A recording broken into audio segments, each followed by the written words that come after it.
بسم اللہ الرحمن الرحیم۔ مسلسل 40 دن تک آتش کدہ نمرود میں رہنے کے بعد جب حضرت ابراہیم اس آتش کدہ سے باہر آئے تو ملک شام کی طرف چل دیے۔ وہاں جا کر ایک شہر جو حزین الوجہ کہلاتا ہے، آپ علیہ السلام نے وہاں قیام کیا۔ اس شہر میں پہنچنے کے بعد کیا دیکھتے ہیں کہ ہزاروں آدمی نفیس لباس پہن کر ایک عظیم الشان میدان کی طرف چلے جا رہے ہیں۔ حضرت ابراہیم علیہ السلام نے یہ دیکھ کر لوگوں سے دریافت کیا کہ تم کہاں جا رہے ہو؟ انہوں نے کہا، یہاں ایک بادشاہ کی شہزادی ہے، وہ صاحب جمال ہے اور خیال کیا جاتا ہے کہ اس جیسا آج سارے عالم میں کوئی نہیں۔ ہر ملک کے بادشاہ اور شہزادے اس کی خواستگاری کرتے ہیں، وہ شہزادی کسی کو قبول نہیں کرتی، کہتی ہے کہ میں اپنی پسند کی شادی کروں گی۔ آج تقریباً 7 دن ہو رہے ہیں، لوگ برابر وہاں جاتے ہیں۔ اس کا طریق عمل یہ ہے کہ جب سب جمع ہو جاتے ہیں تو شہزادی خود نکل کر دیکھتی ہے، لیکن پسند کوئی نہیں کرتی۔ یہ بات جب حضرت ابراہیم علیہ السلام نے سنی تو انہی لوگوں کے ساتھ ہو لیے اور اسی میدان کے ایک گوشہ میں جا بیٹھے۔ جب دوپہر ہو گئی اور تمام لوگ حاضر ہو گئے تو وہ شہزادی اپنے ساتھ 70 حواسیں لے کر اور تاج زریں سر پر رکھ کر اور نقاب چہرے پر ڈال کر ایک تہرنج زریں جواہرات سے جڑا ہوا ہاتھ میں لے کر میدان میں جا کر ایک سرے سے سب کو دیکھنے لگی۔ جب حضرت ابراہیم کے پاس پہنچی، دیکھا کہ ایک نور ان کی پیشانی پر چمکتا ہے۔ وہ شہزادی اس نور کو دیکھ کر ان کے حسن و جمال پر عاشق ہو گئی۔ وہ تہرنج زریں کو حضرت ابراہیم کی گود میں ڈال دیا اور خود تخت پر جا بیٹھی۔ اس کے بعد بادشاہ وقت کے لوگ حضرت ابراہیم کو بادشاہ کے پاس لے گئے۔ در حقیقت وہ نور جس پر شہزادی عاشق ہوئی تھی، وہ نور محمدی صلی اللہ علیہ وسلم تھا جو حضرت ابراہیم کی پیشانی پر ظاہر ہوا تھا۔ بادشاہ نے اسے دیکھ کر اپنی بیٹی کی طرف نگاہ کی اور کہا، اے بیٹی، نیک شوہر تو نے پایا مگر مرد غریب ہے، کچھ فائدہ نہیں۔ سب امراء نے مل کر حضرت ابراہیم سے اس کی شادی کر دی۔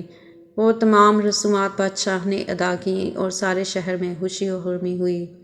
یہ بھی بعض روایتوں سے معلوم ہوتا ہے کہ مانند سائرہ خاتون اور حوا علیہم السلام کے نہ کوئی حسن و جمال میں ہوا ہے نہ ہوگا۔ شادی کے چند ماہ بعد حضرت ابراہیم نے مصر کی طرف جانے کا قصد کیا۔ سائرہ خاتون نے کہا، میں بھی تمہارے ساتھ چلوں گی اور بغیر تمہارے میری زندگی محال ہے، لہٰذا مجھ کو بھی اپنے ہمراہ لے چلو۔ حضرت ابراہیم نے فرمایا، تمہارا باپ تمہیں نہیں چھوڑے گا۔ سائرہ خاتون بولیں، میرے باپ کی قدر تمہارے وجود کے سامنے میرے نزدیک کچھ بھی نہیں۔ اگر چھوڑے گا تو بہار، مگر نہ بے حکم اس کے تمہارے ساتھ چلوں گی، کیونکہ تمہارے بغیر میری زندگی محال اور وبال ہے۔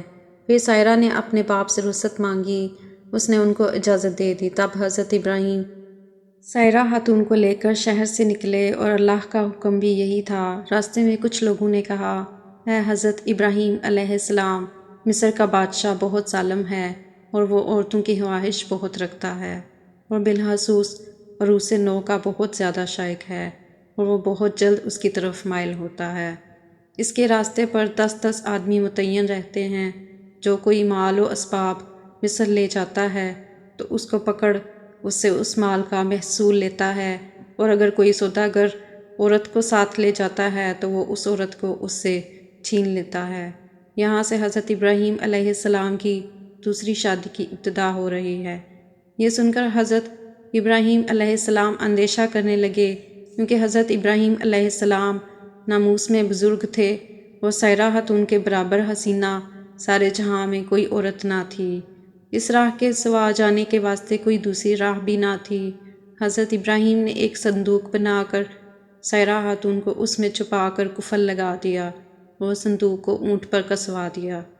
جب شہر میں جا پہنچے تو محصول والے آ کر صندوق کھولنے لگے تاکہ اس کی جنس دیکھ کر اس کے موافق اس کا محصول لیں۔ اس پر حضرت ابراہیم نے فرمایا، صندوق مت کھولو، اس کا محصول جو ہوگا وہ میں دوں گا۔ اگر تم یہ چاہو تو صندوق کے وزن کے برابر سونا چاندی بھی لے لو تو بھی تم کو دے دی جائے گی۔ یہ سن کر اور بھی زیادہ اشتیاق ہوا کہ نامعلوم اس میں کیا چیز ہے۔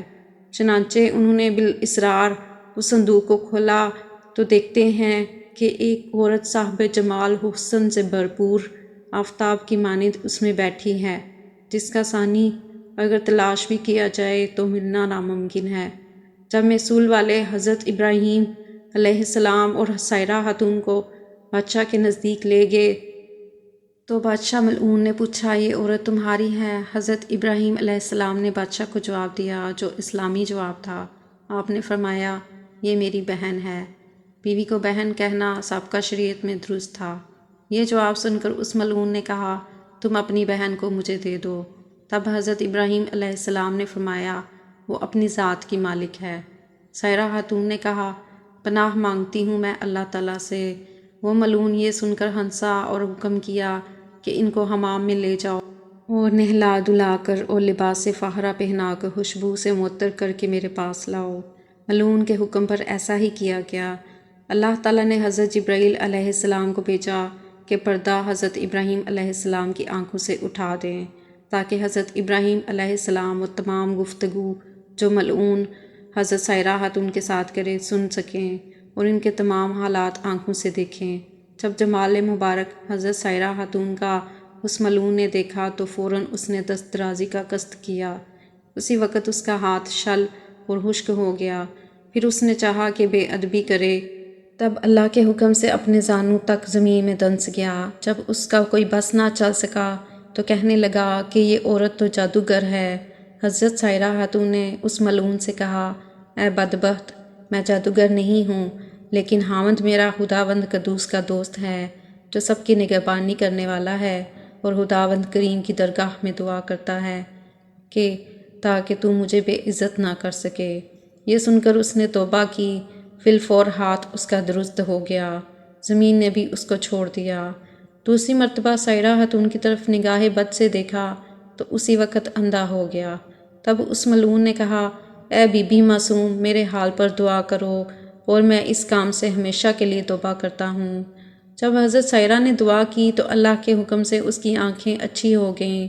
پھر جب حالات ٹھیک ہو گئے تو غلبہ شیطانی سے عہد شکنی کرنی چاہی کہ حضرت سائرہ خاتون پر دست دراز ہوں، تو اس وقت تمام بدن اس کا خشک اور شل ہو گیا اور پھر آنکھیں جاتی رہیں۔ پھر کہنے لگا، اے بی بی پاک دامن، میرے واسطے اپنے خدا سے دعا کیجیے۔ حضرت سائرہ بولی، اے بدبخت، یہ دعا میری نہیں بلکہ میرے شوہر جو میرے ساتھ ہیں ان کی دعا ہے، جو خداوند کریم کے دوست ہیں، اگر وہ چاہیں تو تجھے معاف کریں یا نہ کریں۔ تب اس نے کہا، حضرت ابراہیم کو یہاں لاؤ۔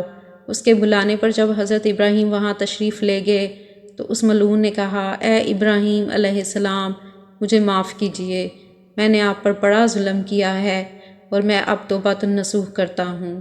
حضرت ابراہیم علیہ السلام نے اس بادشاہ سے کہا، یہ میرے حکم سے نہیں، یہ سب خداوند قدوس کے حکم سے ہوتا ہے جو تمام جہان کا رب و مالک ہے۔ دیکھو خدا کی مرضی کیا ہے، اسی کے مطابق کرنا ہوگا۔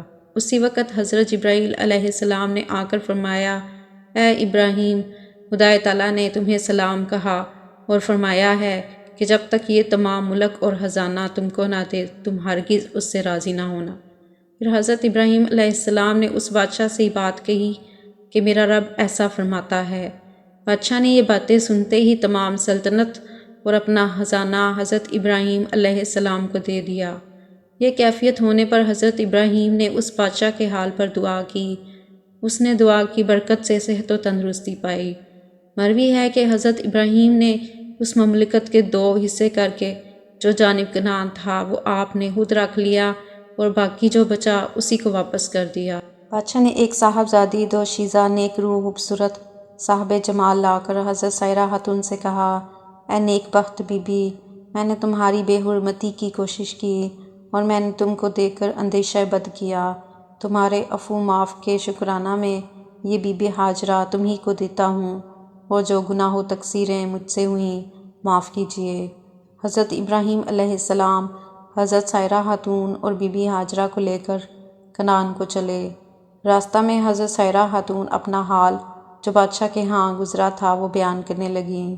حضرت ابراہیم نے کہا، اے سائرہ خاتون، تم خاطر جمع رکھو، اب کچھ اندیشہ مت کرو۔ اللہ تعالیٰ نے اپنے فضل و کرم سے میری آنکھوں کے سامنے پردہ غیب اٹھا دیا۔ جو باتیں تجھ پر گزرتی تھیں مجھ پر سب ظاہر ہو جاتی تھیں، اور جو تم کرتی اور کہتی تھیں سو میں دیکھتا وہ برابر سنتا تھا۔ بعد اس کے حضرت سائرہ خاتون نے بی بی ہاجرہ کو حضرت ابراہیم علیہ السلام کی خدمت میں دے دیا۔ مصر سے نکلے ہوئے 10 سال کا عرصہ گزر چکا تھا، لیکن سارہ اولاد کی نعمت سے اب تک محروم رہیں، حالانکہ اللہ تعالیٰ نے حضرت ابراہیم علیہ السلام سے اولاد دینے کا وعدہ فرمایا تھا۔